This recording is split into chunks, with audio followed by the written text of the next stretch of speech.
한번 따라 하실까요? 예수님의 마음을 움직인 두 소경의 믿음.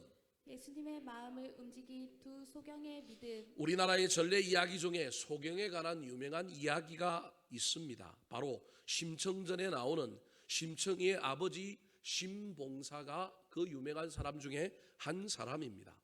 성경에도 소경에 관한 많은 이야기가 기록되어 있습니다. 성경에 소경의 이야기가 많은 이유는 1차적으로 그 시절에 의술이 발달하지 않았기 때문에 그런 것도 있지만, 중동이라고 하는 어떤 환경 때문에 그 모래바람이 안질의 원인이 되어서 훨씬 더 그 중동 지역의 이스라엘 땅에는 소경이 많았다고 말하는 학자들의 이야기가 있습니다. 오늘 본문 말씀은 예수님께 고침을 받은 여리고의 두 소경에 대한 이야기입니다. 오늘과 같이 문명이 발달한 시대에도 소경이 되면 직업을 가지고 사회에 적응하기가 그렇게 녹록하게 쉽지 않습니다. 하물며 2000년 전 로마의 식민지 유대 땅에 소경으로 살아간다고 하는 것이 얼마나 힘들었겠습니까? 그가 택할 수 있었던 것은 거지 노릇을 하여 동냥을 하는 길밖에 먹고 사는 일이 없었을 것입니다. 그래서 오늘 본문 30절에 그가 거지 노릇을 하며 동냥을 했다라고 하는 간접적인 표현을 길가에 앉았다라고 표현하고 있습니다. 길가에 앉아서 깡통 하나 가지고 지나가는 사람들에게 동냥하며 지내던 사람들이 바로 이 여리고에 살고 있던 두 소경들이었습니다.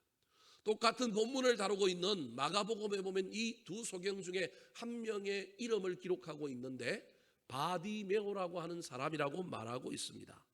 여하튼 이 두 사람이 동냥을 하며 길가에 앉아 있을 때 이들은 눈이 가려져서 보이지 않지만 인간이 가지고 있는 오감 중에 가장 발달한 것은 아마도 청각이었을 겁니다.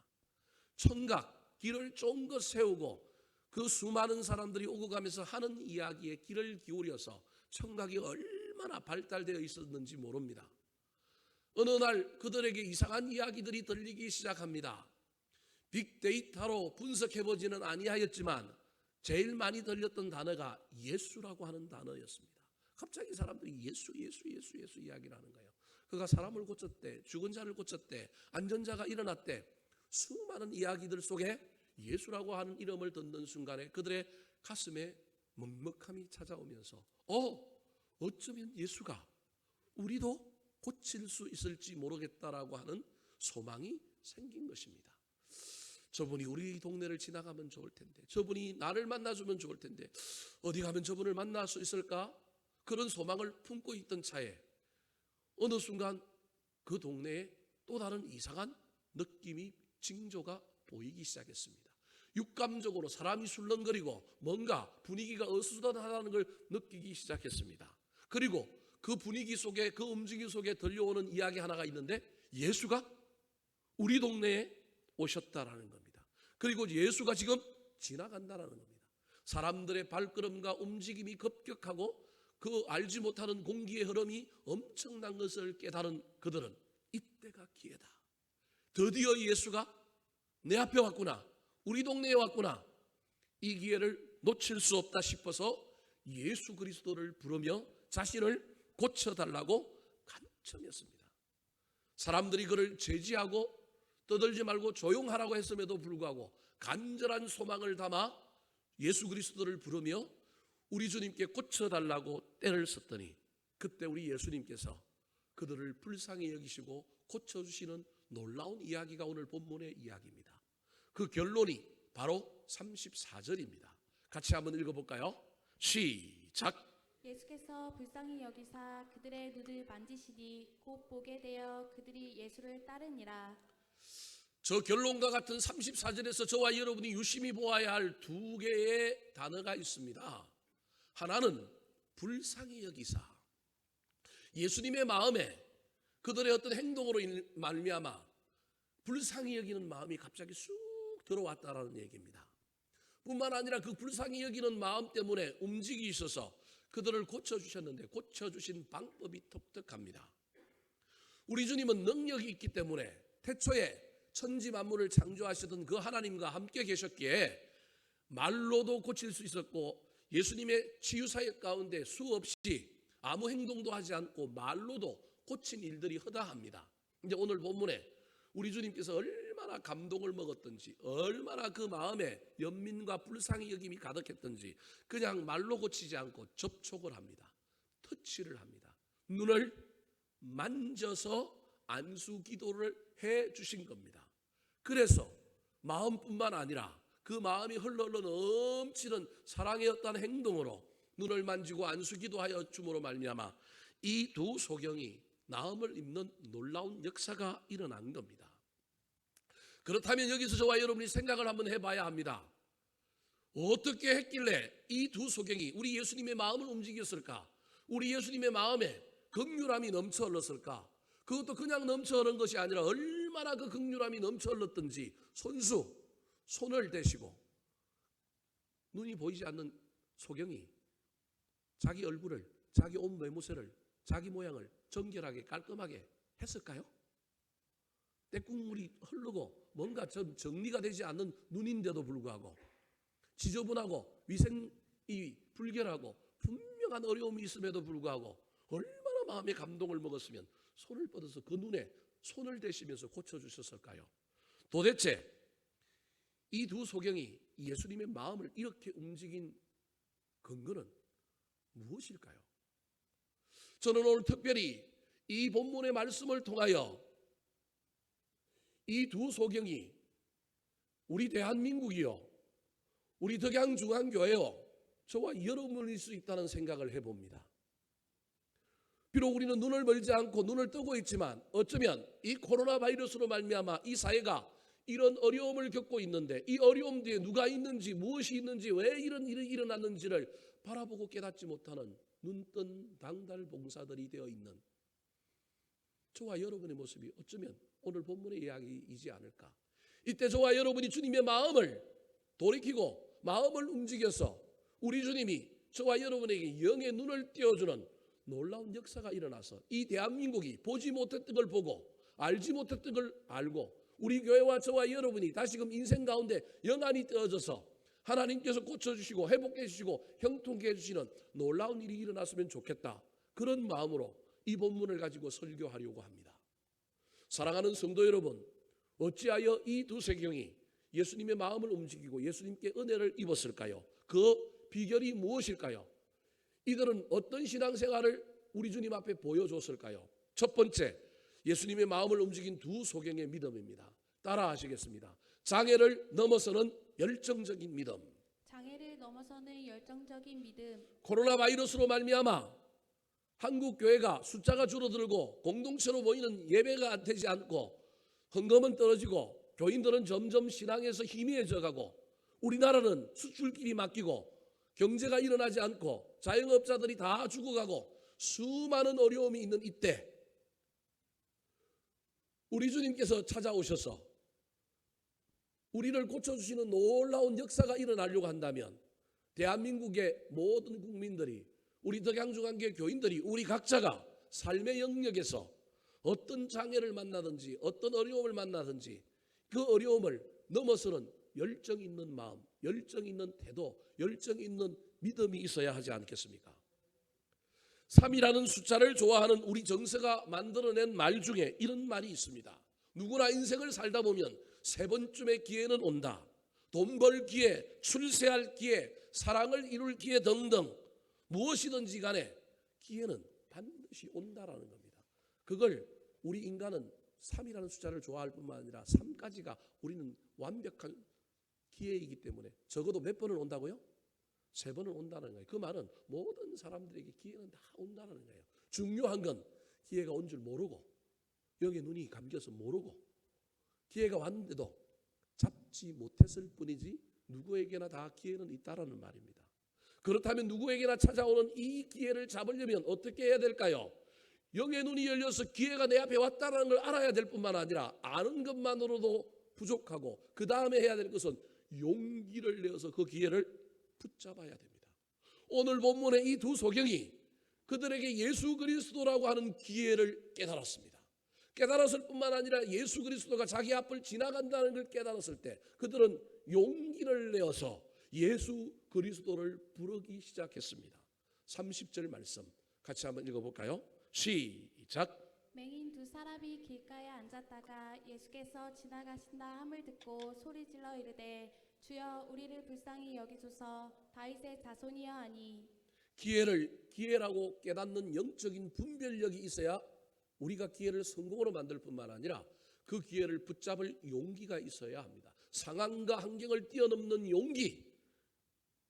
수많은 사람들이 이 소리 지르는 이 두 소경을 향하여 얼마나 제지를 했는지 모릅니다.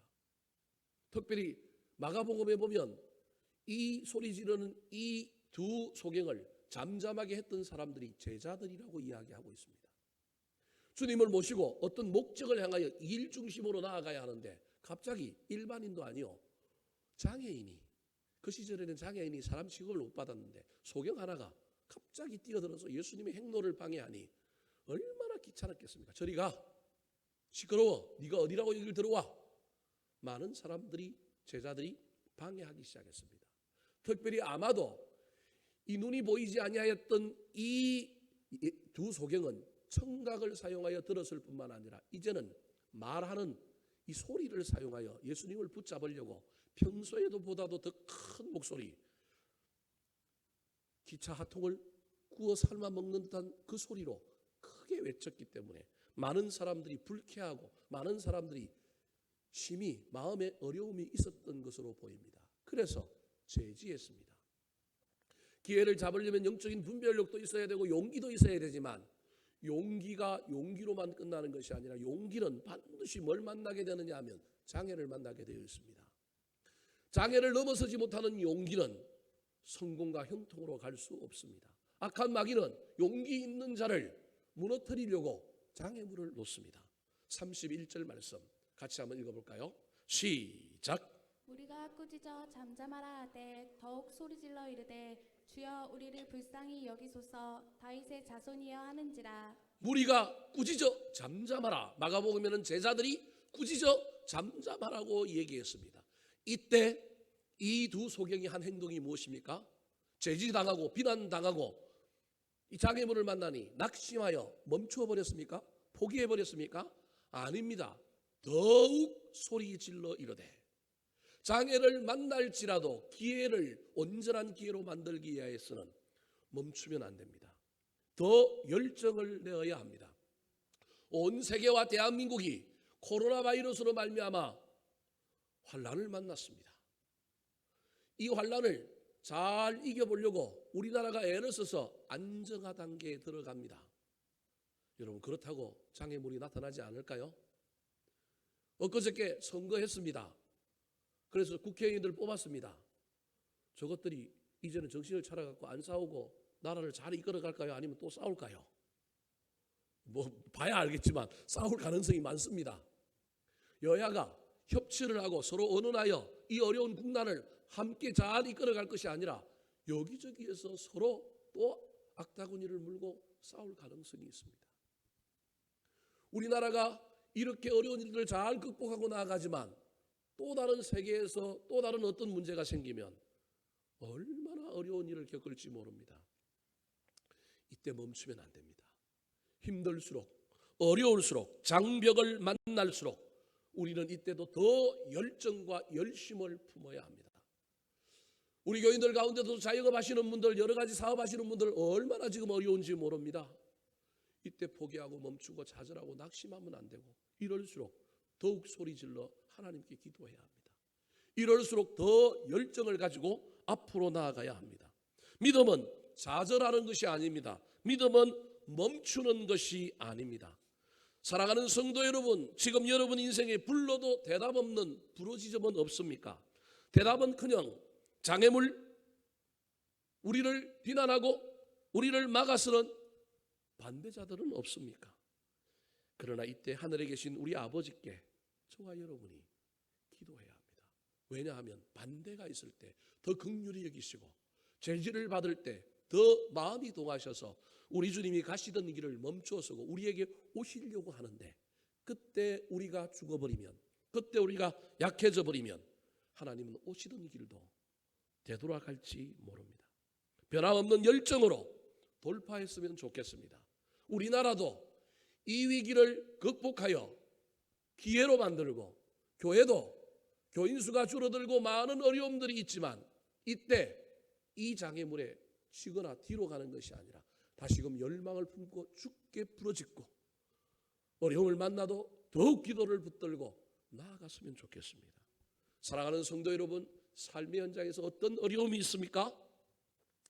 다시 용기를 내시기 바랍니다. 다시 주님을 만나시기 바랍니다.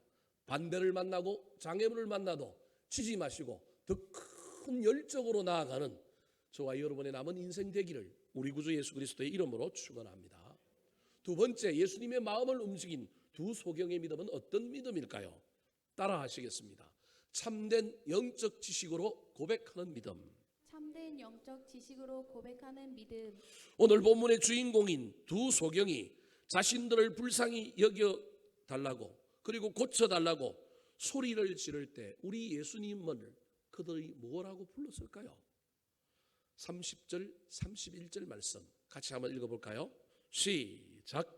맹인 두 사람이 길가에 앉았다가 예수께서 지나가신다 함을 듣고 소리질러 이르되 주여 우리를 불쌍히 여기소서. 다윗의 자손이여 하니 우리가 꾸짖어 잠잠하라 하되 더욱 소리질러 이르되 주여 우리를 불쌍히 여기소서. 다윗의 자손이여 하는지라.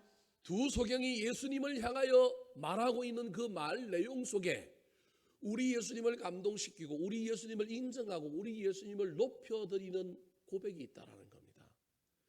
이 고백이 하나님을 멈추게 하고 주님을 멈추게 하고 이 고백이 주님의 긍휼과 은혜가 나타나게 하는 놀라운 일이라고 하는 걸 우리 믿는 사람이 기억해야 합니다. 그래서 이 어려울수록 신앙의 문제가 흔들리고 교회를 향하여 세상 사람들이 회의를 품을 때 교회가 세상에 더 큰 영향력을 발휘하지 못할 때 깨어있는 믿음의 사람들이라도 누굴 높여야 되나요? 우리 주님을 높여야 합니다. 우리 주님을 더욱 인정해야 합니다. 오늘 본문의 저 두 소경이 우리 예수님을 향하여 뭐라고 얘기합니까? 주여 우리를 불쌍히 여기소서. 다윗의 자손이여. 그렇게 말하고 있습니다. 두 이야기가 저 안에 들어있습니다. 하나는 우리를 불쌍히 여기고 고쳐달라는 얘기고 또 하나는 당신은 다윗의 자손이라고 하는 얘기입니다. 그런데 그 소리를 들은 무리와 제자들이 떠들지 마라 잠잠해라라고 이야기를 합니다. 누군가에게 제지를 당하면 하던 말을 더 하기가 힘들 뿐만 아니라 하던 말도 더 길게 하는 것이 아니라 어떻게 해야 되느냐 하면 줄여서 해야 합니다. 근데 두 번째 하는 이야기도 뭐라고 이야기하고 있습니까? 주여 우리를 불쌍히 여기소서. 다윗의 자손이여. 변함없는 말을 계속하고 있다라고 하는 이 이야기 속에 이 이야기가 단순한 형식적인 말, 단순하게 그냥 하고 있는 말이 아니라 그들 중심에 있었던 말이요. 반드시 해야 될 말이라고 하는 걸 저 두 번의 반복을 통하여 우리에게 이야기해 주고 있는 거예요.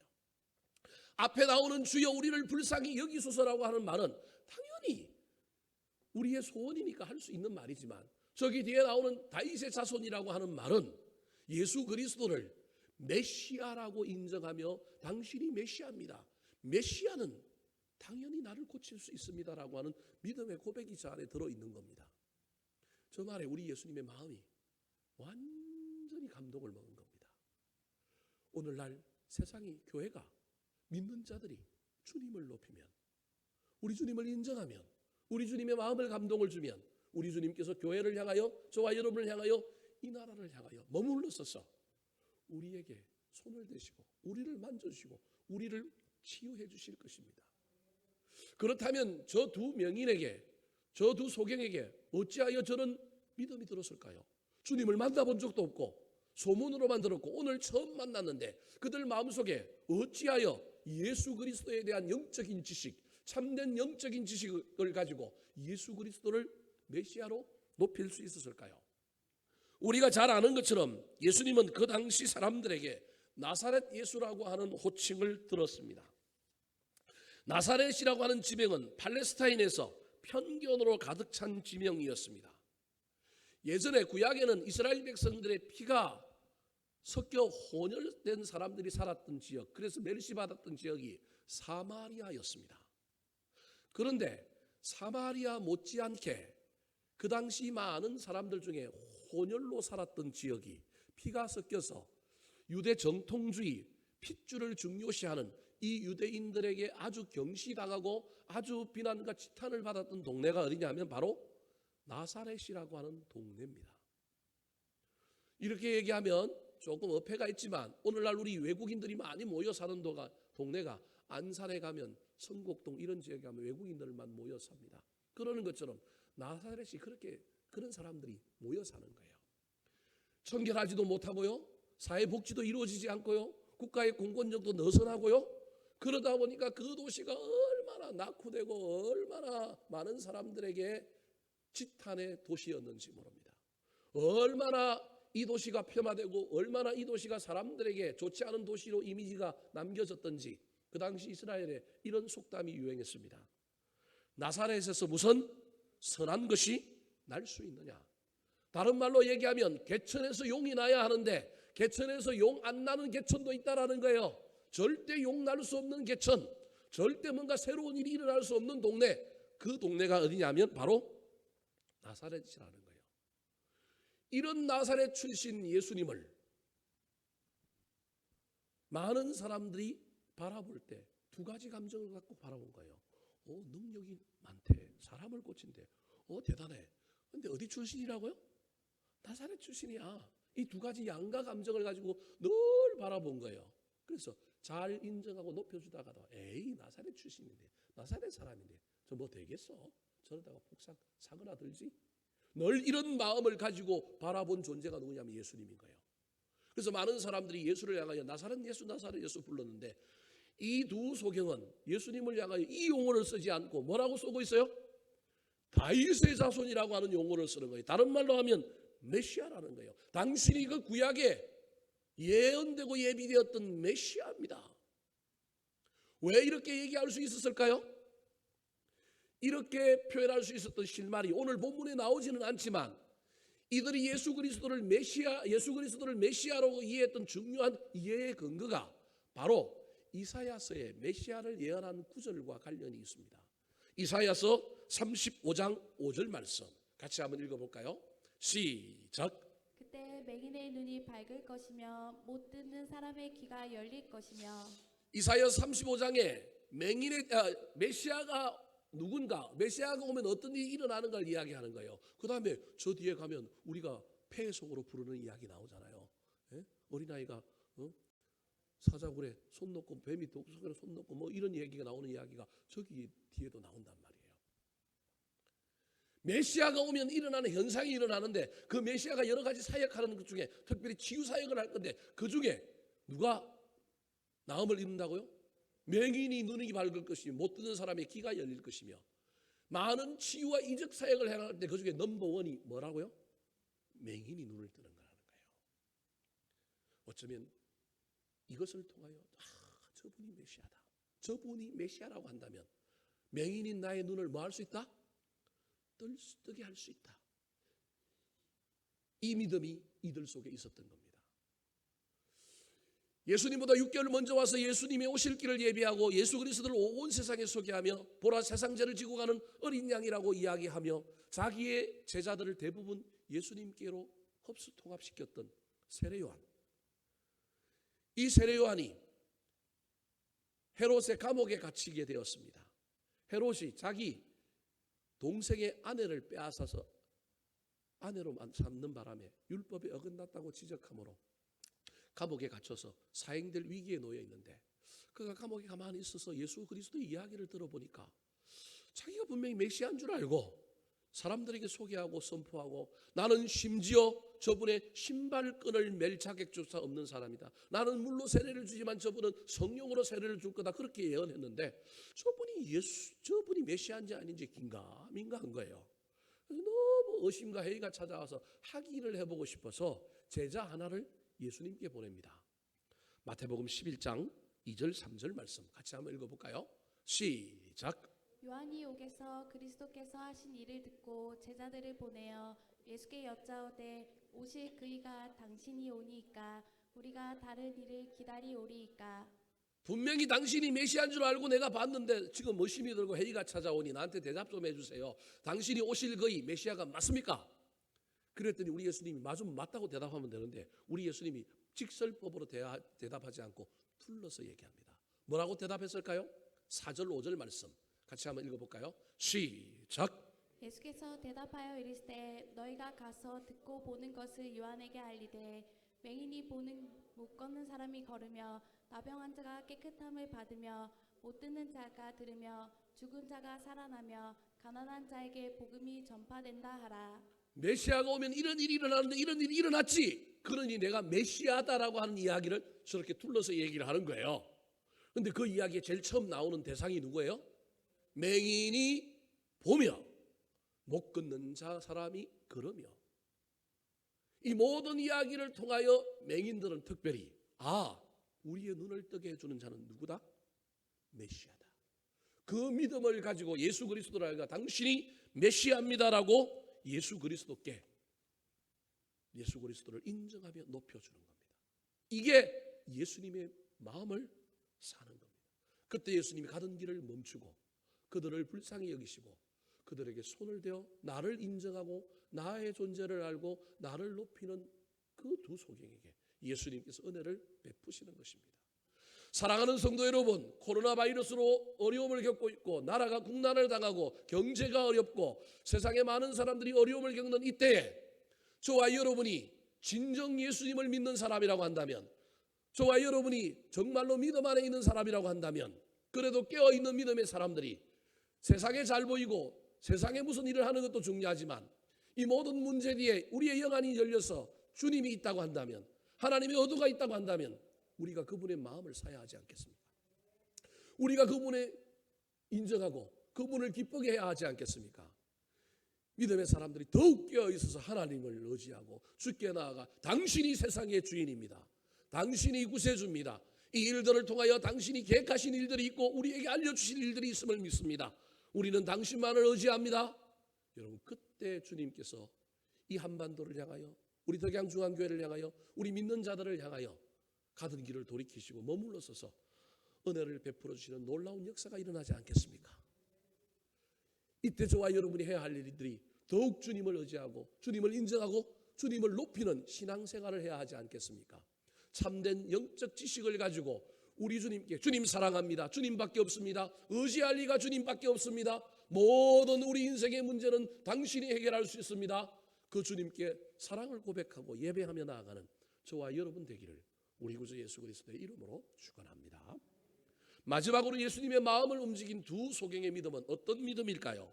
따라하시겠습니다. 분명하고 간절한 소원이 있는 믿음. 분명하고 간절한 소원이 있는 믿음. 자, 예수님께서 가던 길을 멈추어 서서 부러짓는 소경들을 불렀습니다. 자기를 다윗의 자손이라고 부르니 자신의 존재를 알고 믿음을 고백하고 예배하는 그 놀라운 역사가 일어나니 우리 주님이 멈추어서 소경을 부릅니다. 이때 소경들이 예수님께 나아오는데 특이한 행동 하나를 합니다.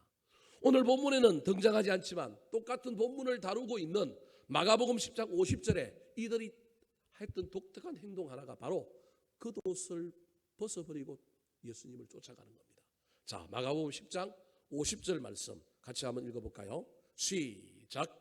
맹인이 겉옷을 내버리고 뛰어 일어나 예수께 나아오거늘 겉옷을 벗어버리고 주님께 갔습니다. 이 본문을 가지고 많은 목사님들이 그래서 주님의 은혜를 입으려면 뭘 벗어버려야 된다고요? 겉옷을 벗어버려야 된다고 설교하시는 분들이 있습니다. 틀린 건 아니지만 엄밀한 의미에서 옳은 건 아닙니다. 겉옷을 벗어버려야 주님을 만난 게 아니고요, 가치가 이동해서 자연스럽게 생긴 현상이 뭘 벗어버린 거예요? 겉옷을 벗어버린 거예요. 가치는 이동하지 않고 겉옷만 벗어버린다고 주님의 은혜가 임할까요?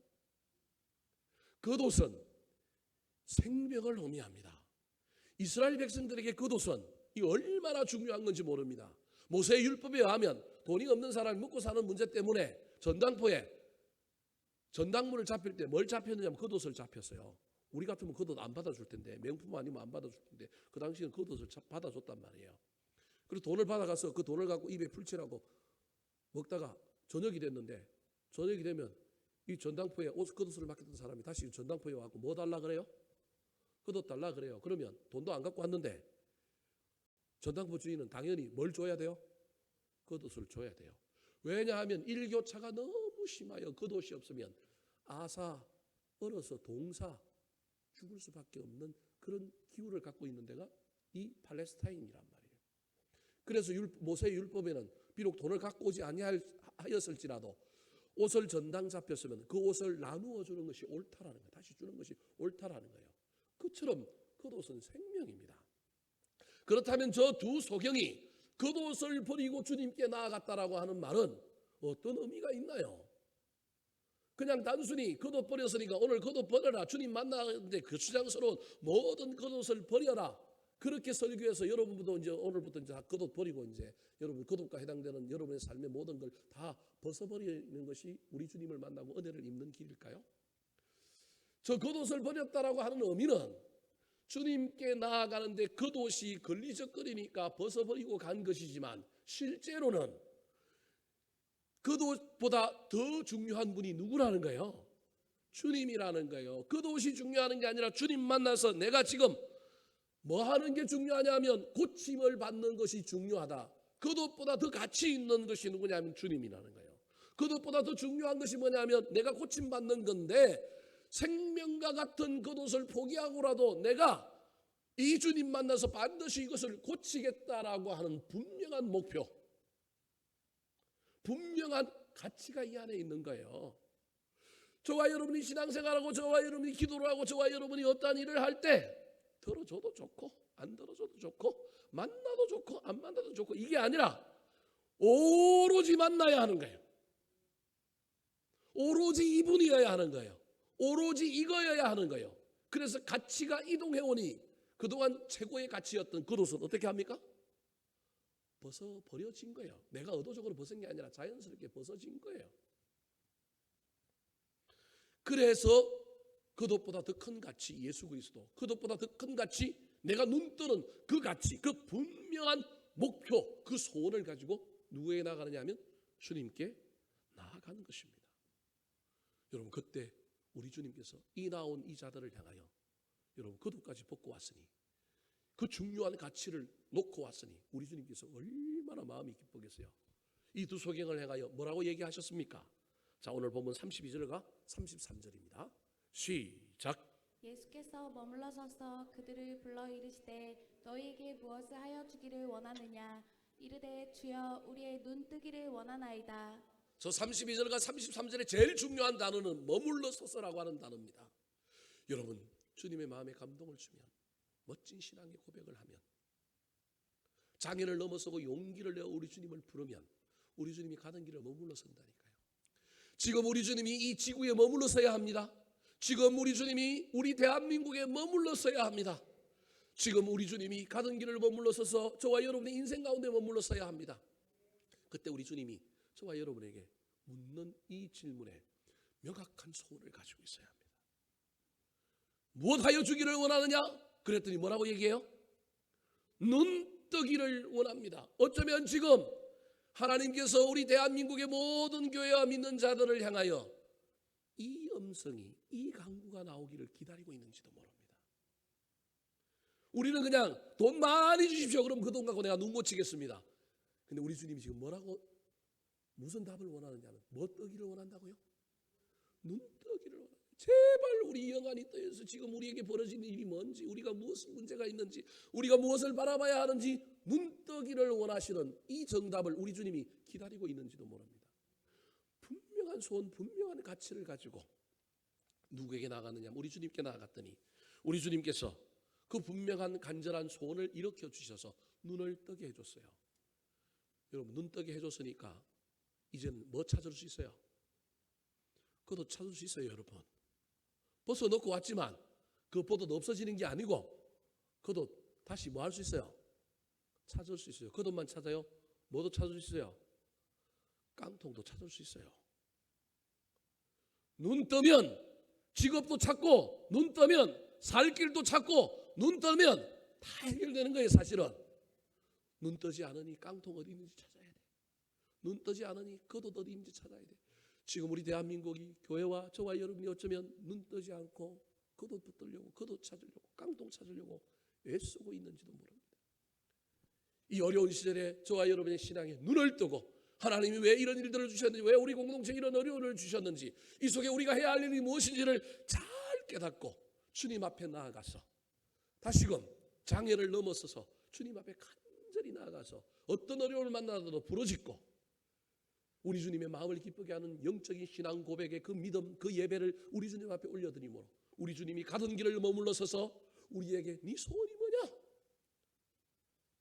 눈뜨게 해주시고 신앙도 깊게 해주셔서 그것도 찾고 깡통도 찾고 가족도 만나고 더 행복해지는 놀라운 역사가 대한민국과 우리 덕양중앙교와 여러분의 삶에 펼쳐지기를 우리 구주 예수 그리스도의 이름으로 축원합니다.